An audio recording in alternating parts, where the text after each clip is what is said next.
This episode is all about two yellow trucks, which on its own sounds kind of boring.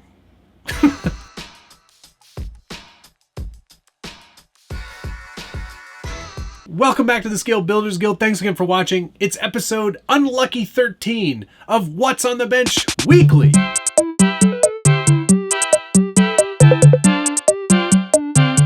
Unfamiliar with this show, it's where you get a good look at all the projects I'm currently working on the bench, where they belong, not outside, because who has time for that?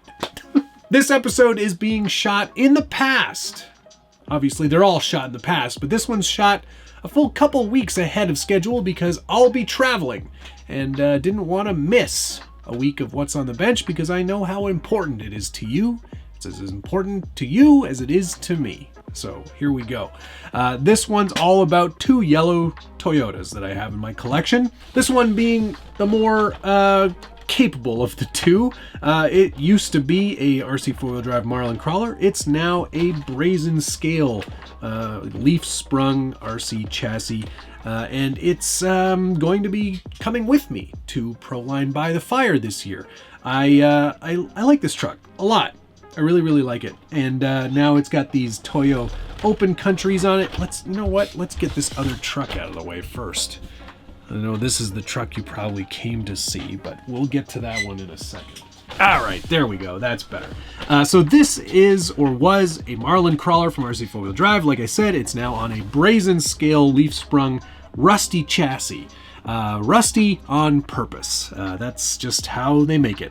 I've added some of my own custom bits to it. I've also put an entire VFD transmission underneath it from Vanquish products.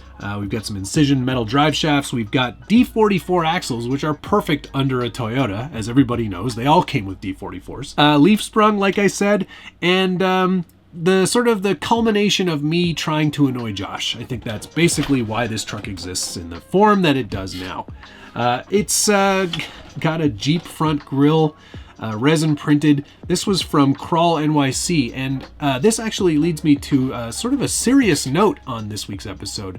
I have not heard from Gil in months, since like April 20-something, and I fear that something bad has happened to my friend. Crawl NYC on Instagram. If you know him, if you know what's happened, put a comment down below. I'd love to hear from you, and I'd love to hear from Gil. I'm concerned that he's maybe not okay, or something has happened seriously that got him out of the hobby almost overnight. So if you know anything about Gil, if you know anything about Crawl NYC, by all means, put a comment down below. You know I love reading through your feedback, and I would especially love to read through all of those. Gil brought a lot of really great creativity to this hobby, and it would be a shame if something serious had happened. So, hope he's okay. Really do.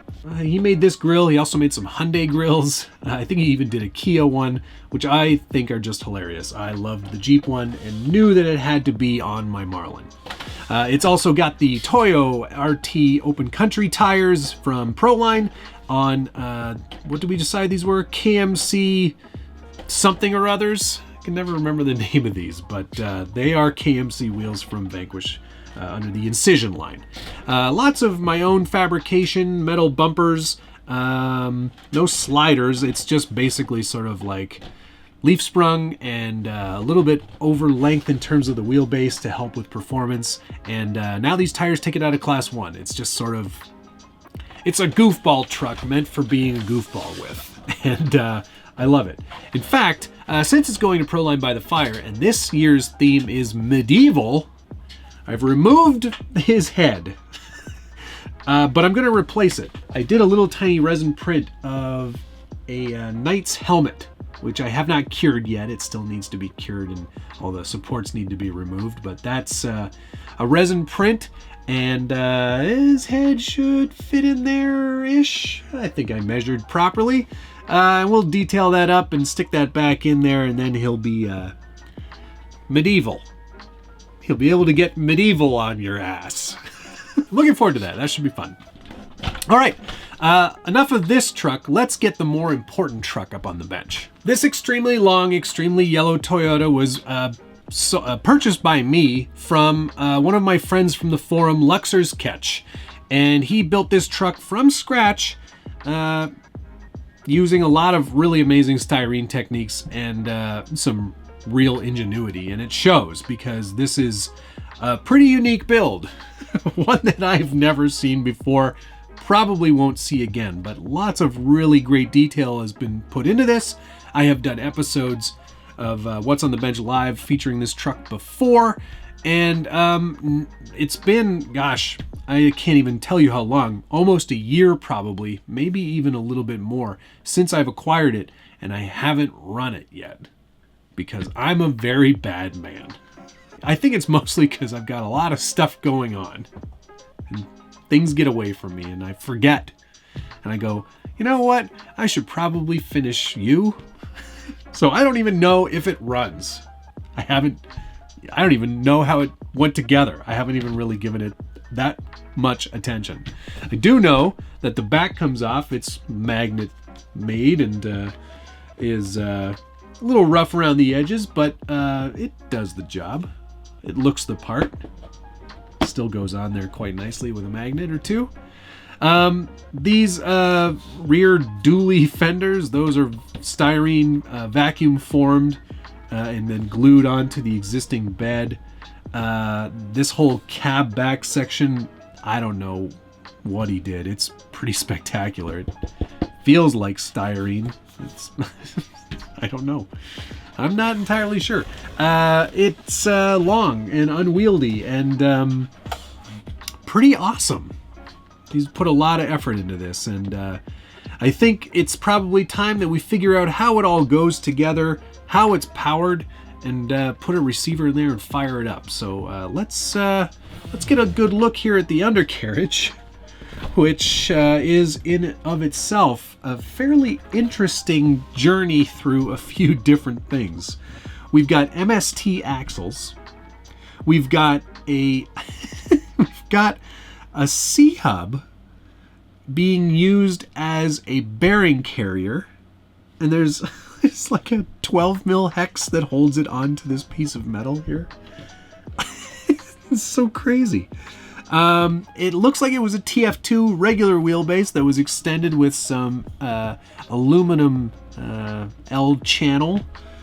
Really super long drive shaft here. Some extensions to put a bumper on it. Tons of wiring for lights. I've got a Traxxas waterproof 2056 servo. Oh man. Okay, so I have no idea how to get this apart. I don't even know like where to start. I don't know if it's hinged somewhere or if it's just like roughly attached. This is obviously, it's been through a lot, to say the very least. Okay. Well, there's no time like the present. This is probably why it took me so long to get around to doing something with it, because it really is a bit of a mystery. Although it looks like maybe it's an attachment point in the back or at the front here. Let's try taking that bolt off first and see what happens. It looks like the sort of thing that, oh, that feels good. Okay, that's part of it. Holy cow. Okay. Like, where does the battery go? It must go up front. Let's see if it's hinged. Maybe it's hinged. Does not appear to be hinged. Okay, let's turn the camera off and see what more we can discover. Okay, so I figured it out. There's like 5 bolts. There's 5 bolts so far that hold the cab on, and I've been able to sort of, I think, get that to come off here. Yeah, that's... okay. All right. So it appears to be some sort of lighting harness here. Yeah, let's see if we can kind of show that off a bit. Oops. I think I just broke the chassis. No, it's all good. It's all good. Yes. All right, so actually I think I removed too many bolts. That's fine. because this is okay. We've got we've got bullet connectors to connect the battery here, as you can see, positive and negative. Hopefully he's wired those properly. And then what looks to be, oh my gosh, okay, so this appears to be some sort of servo extender. Oh my gosh. Oh, look at this, an axial 3-gear, aluminum case, so not stock. So many connectors. Honestly, don't know what all of these would be for. Maybe a BEC or something? Well, this is the lighting harness for sure. Why there are two? Maybe it's like a Y connector. I'm gonna have to we have to figure this out. There's two more connectors here, obviously servo and ESC, which has been handily glued into place behind the firewall here. I may want to upgrade the electronics just for my own safety. We'll see here. There's plenty of room for a battery though. That's good. Let's plug it in and see what happens. Okay, it seems to have wired up just fine. All the lights are functional. At least I think they are. Maybe not headlights. No, headlights are working. Everything is working. Everything is working. All the lights are working. Steering functions. Throttle is heavy duty. There's a lot of slop in that drivetrain. But it all works. That's pretty cool. The one sort of setback, and this is going to get changed instantly, is these bullet plugs are too small. They seem to be a 4mm bullet connector, and the only battery I have is like a 5mm. So that's going to have to be swapped out. We'll put a regular XT60 on there. And then this one should be good to go. I'm actually pretty surprised. It's very kludged together. It's the best word I can use for it. I don't think it was ever really meant to be like a full-on runner. Like I think it's sort of like, this is sort of a novelty truck. This is the best way I can put it. It's gonna take some getting used to because it is quite fiddly. Let's see those. Yeah, nice dim 70s era lighting. It's all not LED, I don't think. Or if it is, it's really underpowered. But pretty spectacular that it all seems to work.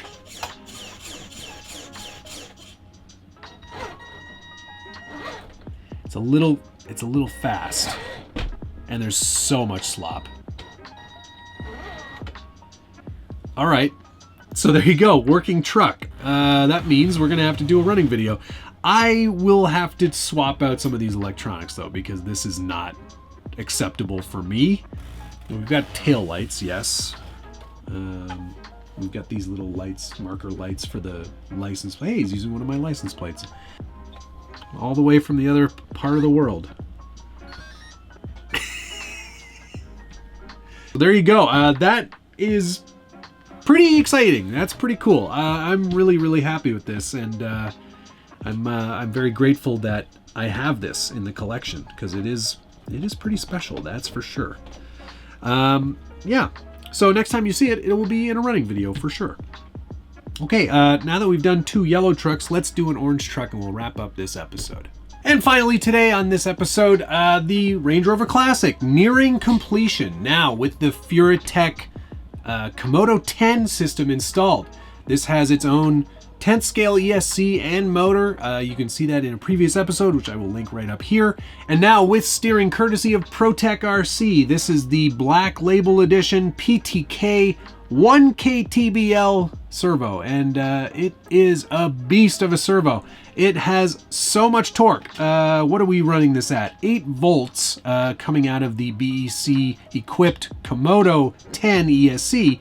this will have somewhere in the neighborhood of 1,000 ounce-inches of torque, which is tons, you might think. Tons!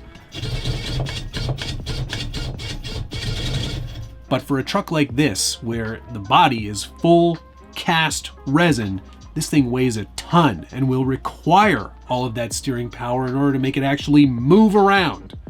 So, just to give you an idea of how slow this motor is, check out that slow crawl, and it does have FOC capability. So it'll just keep going at that same speed to crawl up over an obstacle. It's pretty amazing when it gets working really well. And a nice, smooth, slow startup.